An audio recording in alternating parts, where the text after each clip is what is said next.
আজকে আমি বিকেলে নাস্তার জন্য ঝটপটভাবে একদমই মুচমুচে আলুর পাকোড়া তৈরি করে দেখাবো। একদম অল্প উপকরণে খুবই সহজ একটা রেসিপি। আশা করছি আপনাদের কাছে খুবই ভালো লাগবে আর খুব সহজও লাগবে। তাহলে আর কথা না বাড়িয়ে আমি রেসিপিতে চলে যাচ্ছি। আলুর পাকোড়া তৈরি করার জন্য আমি এখানে 5টা ছোট সাইজের আলু নিয়েছি। এখন আমি আলুগুলো গ্রেটার দিয়ে গ্রেট করে নেব।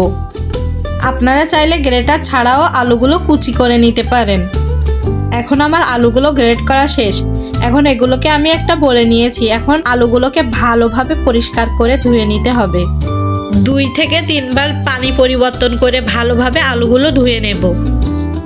পাকোড়াগুলো ক্রিস্পি করার জন্য আলুগুলো ভালোভাবে অবশ্যই ধুয়ে নিতে হবে। এখন এর মধ্যে দিয়ে দেব 1/4 কাপ ময়দা। এরপর দিয়ে দেব 1/4 কাপ চালের গুঁড়া। আপনারা এখানে চালের গুঁড়ার পরিবর্তে কর্নফ্লাওয়ার ইউজ করতে পারেন। পেঁয়াজ কুচি দিয়ে দিচ্ছি 1/3 কাপ। দিয়ে দিচ্ছি 1 টেবিল চামচ ধনিয়া পাতা। 1 টেবিল চামচ দিয়ে দিচ্ছি কাঁচামরিচ কুচি। 1 টিস্পুন দিয়ে দিচ্ছি ঝালের গুঁড়া। দিয়ে দিচ্ছি 1 টিস্পুন জিরা গুঁড়া। এরপর দিয়ে দেব স্বাদ মতো লবণ। এরপর দিয়ে দিচ্ছি 1 টেবিল চামচ আদা আর রসুন বাটা। চাইলে আপনারা আদা গুঁড়া রসুন গুঁড়াটাও দিতে পারেন। আর এগুলো যদি হাতের কাছে না থাকে তাহলে বাদ দিতে পারেন। এখন এই সব কিছুকে আমি একসঙ্গে ভালোভাবে মিশিয়ে নেব।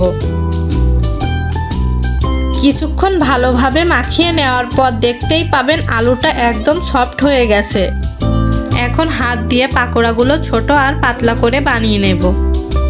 পাকোড়াগুলো যদি পাতলা করে বানানো হয় তাহলে পাকোড়াগুলো বেশি ক্রিস্পি হয়। চুলায় একটা প্যানে পরিমাণ মতো তেল দিয়ে দিয়েছি। এরপর একটা একটা করে পাকোড়াগুলো দিয়ে দেব।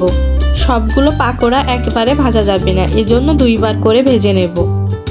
সবগুলো পাকোড়া তেলে দেওয়ার পর চুলার আঁচটা মিডিয়ামে রেখে দেব। কম আঁচে ভাজলে পাকোড়াগুলো বেশি মুসমুসে হবে না, তাই একটু বাড়িয়ে রাখতে হবে। এই পাকোড়াগুলো ভাজতে খুব একটা সময় লাগে না, 2 থেকে 3 মিনিটের মতো সময় লাগে। এক পাশে যখন কিছুটা কালার চলে আসবে তখন পাকোড়াগুলো উল্টে দেব। এই পাকোড়াগুলো কিন্তু এখন বেশ ক্রিস্পি হয়ে গেছে।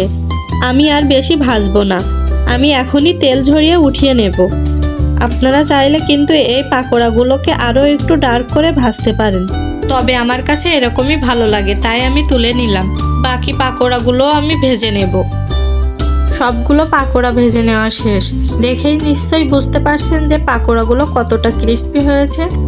বিকেলে চায়ের সাথে কিন্তু এরকম মচমচে পাকোড়া জমে যাবে। আশা করি আমার আজকের এই রেসিপিটি আপনাদের কাছে ভালো লেগেছে আর সহজও লেগেছে। রেসিপি ভালো লাগলে অবশ্যই আমার চ্যানেলটিকে সাবস্ক্রাইব করবেন আর বেল বাটনটি অন করে রাখবেন। অন্য কোনো রেসিপি যদি দেখতে চান তাহলে অবশ্যই আমার কমেন্ট সেকশনে লিখে জানাবেন।